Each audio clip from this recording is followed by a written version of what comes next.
Chers amis, bonjour. Oui, aujourd'hui je suis bras nu, je la fais version déménageur.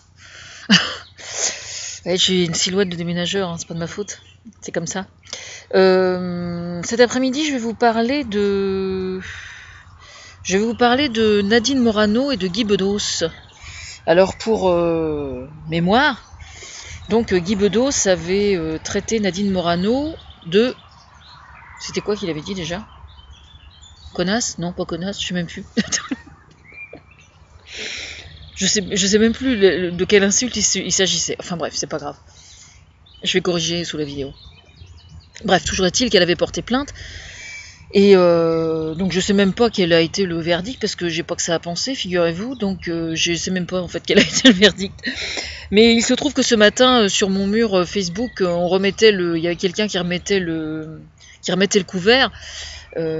Paraît-il que, compte tenu de la peine qui a été appliquée au sujet de cette ancienne femme politique du FN, dont j'ai oublié le nom aussi d'ailleurs, au sujet de Christiane Taubira, qui a été condamnée à de la prison ferme, 9 mois, je n'ai pas moi du tout à commenter en quoi que ce soit cette sentence-là, parce que c'est pas mon métier, tout simplement.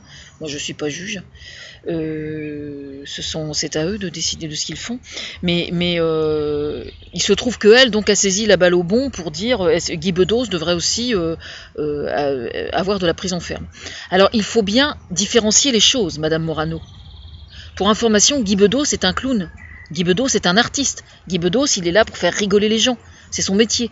Donc à ce titre, il bénéficie d'une liberté d'expression tout à fait favorable et tout à fait souhaitable. Voilà. Maintenant, quand on est homme ou femme politique, c'est un autre problème. Parce qu'on a un devoir de respectabilité et comment dire, d'expression respectueuse vis-à-vis de n'importe qui, d'ailleurs. Hein.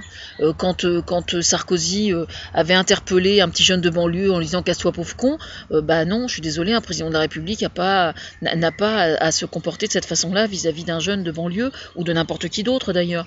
Hein. Voilà.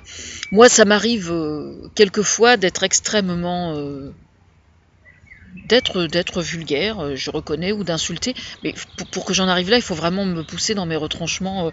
Et d'ailleurs, je crois savoir que vous avez déjà eu l'honneur et l'avantage d'être quelque peu enguirlandé par ma personne. Mais il se trouve que, à votre corps défendant, vous ressemblez comme deux gouttes d'eau à la juge d'instruction qui m'a mis sous tutelle, et c'est dans l'autre sens que voilà, quand j'ai eu cette entrevue avec ma juge des tutelles, et il se trouve que j'ai remarqué qu'elle vous ressemblait. C'est quand même pas ma faute, c'est comme ça. Mais toujours est-il que je remarque quand même que depuis pas mal de temps, vous ne dites plus de conneries, ce qui en soi est quelque chose d'extrêmement important à mes yeux, parce que du coup ça vous rend infiniment plus crédible dans ce que vous faites. Alors notamment, je dis pas ça en plaisantant, en plus c'est vrai, quelqu'un, un homme ou une femme politique qui éprouve le besoin de faire des coups médiatiques en sortant des grosses conneries, je trouve que c'est quand même inquiétant, parce que le premier rôle d'un homme ou d'une femme politique, c'est quand même d'être efficace dans son travail.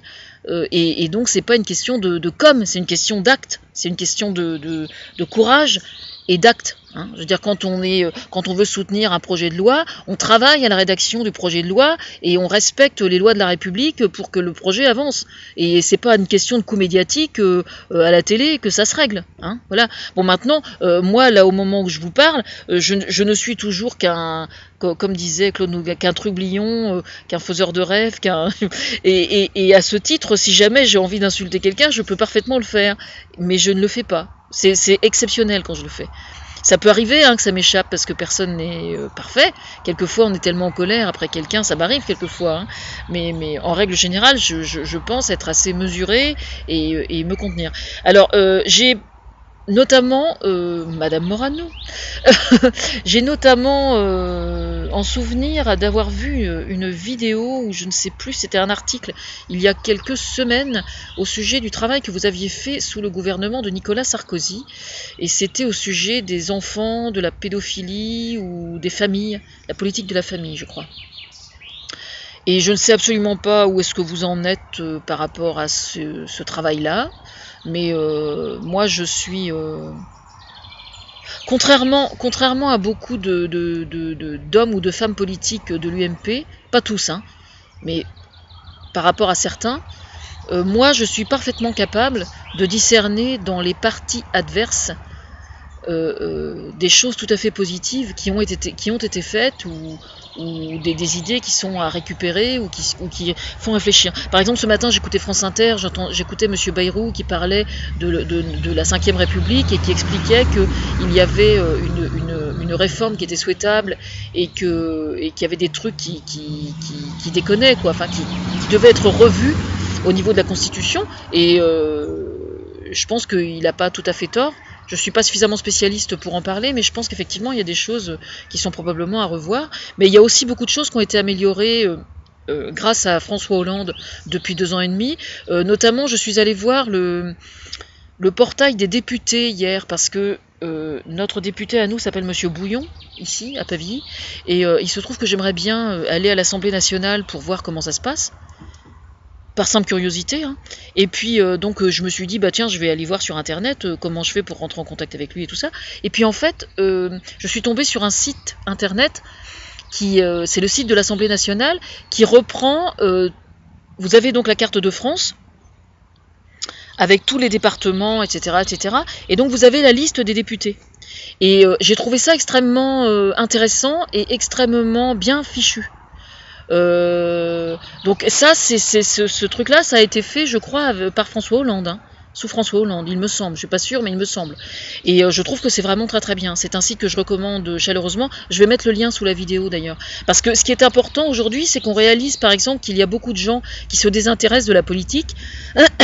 Et une des raisons pour lesquelles on se désintéresse, les jeunes ou certains se désintéressent de la politique, c'est qu'ils ont le sentiment justement que la corruption est beaucoup trop importante.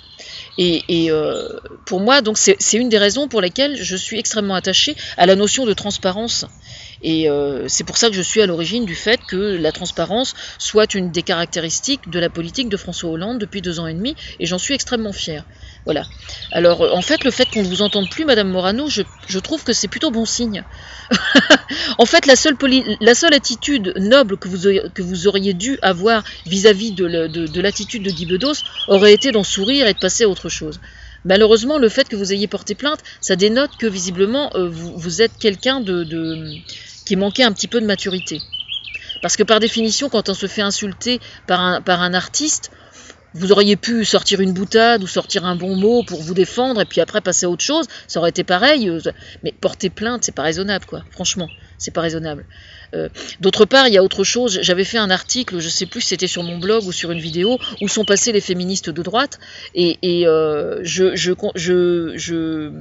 persiste dans ma question, parce que moi, il y a quelque chose que je n'arrive pas à comprendre, c'est que sous le gouvernement de François Hollande depuis 2 ans et demi, il y a quand même eu énormément de choses. D'ailleurs, ça a été un des premiers gouvernements depuis bien longtemps à avoir mis un ministre de la condition féminine, avec Nadja Ben Kassem, et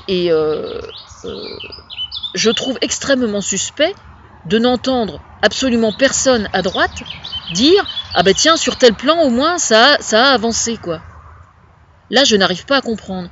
Par rapport aux problèmes qu'a l'UMP aujourd'hui, les problèmes de transparence, etc., etc., c'est pareil. Comment se fait-il, Madame Morano, qu'on ne vous entende pas dire moi, je trouve que c'est bien qu'il y ait de la transparence ». Le fait de ne pas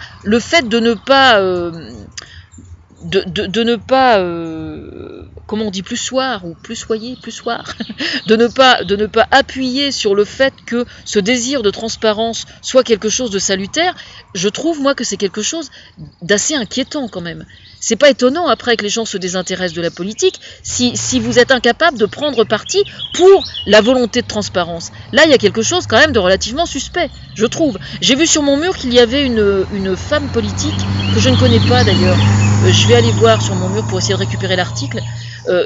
Une femme politique de l'UMP, hein, et qui explique que justement elle revendique le désir de transparence et que si jamais elle va se barrer de l'UMP, quoi. Et je trouve qu'elle a parfaitement raison. Quelquefois, je pense qu'il est raisonnable de continuer à faire de la politique sans étiquette, éventuellement. Si on ne trouve pas le parti qui nous correspond, je trouve qu'il n'y a aucune honte à avoir Moi, personnellement, je suis la conseillère de François Hollande et je n'ai toujours pas ma carte au Parti Socialiste, pas plus que je ne l'ai chez Europe Écologie Les Verts, ni chez Nouvelle Donne. Et pourtant, je prêche pour les trois. Mais je considère que je suis un peu dans la même position que Nicolas Hulot, et pour cause, c'est que je me considère au-dessus des partis. C'est-à-dire que les causes que je défends et les valeurs que je défends sont au-delà au-delà des idéologies politiques. Voilà. Voilà, donc moi je ne demande qu'à voir chez Nadine Morano une attitude respectable, et ça pourrait commencer déjà par avoir conscience du fait que un homme politique ne peut pas se permettre les écarts de langage qu'un artiste, lui, a parfaitement le droit de se permettre. Voilà. Bon, effectivement, c'était pas extrêmement subtil de la part de Guy Bedos, mais on est en démocratie, c'est quelque chose de futile et d'absolument pas grave. Sincèrement, je trouve que c'est pas grave, quoi. Je pense que vous auriez dû en rire. Ça aurait été une attitude infiniment plus subtile et plus intelligente. Et du coup, lui aurait réagi autrement et aurait dit, tiens, elle est pas si bête. Mais le problème, c'est que vous l'avez pas fait. Et maintenant, il est un peu tard. Et oui, dur la com, hein. La meilleure com, en fait, c'est d'être sincère. Et oui, quand on est certain de courir après les bons chevaux et de défendre les bonnes causes, en principe, on retombe beaucoup plus facilement sur ses pieds. Ça, pour moi, c'est une intime conviction.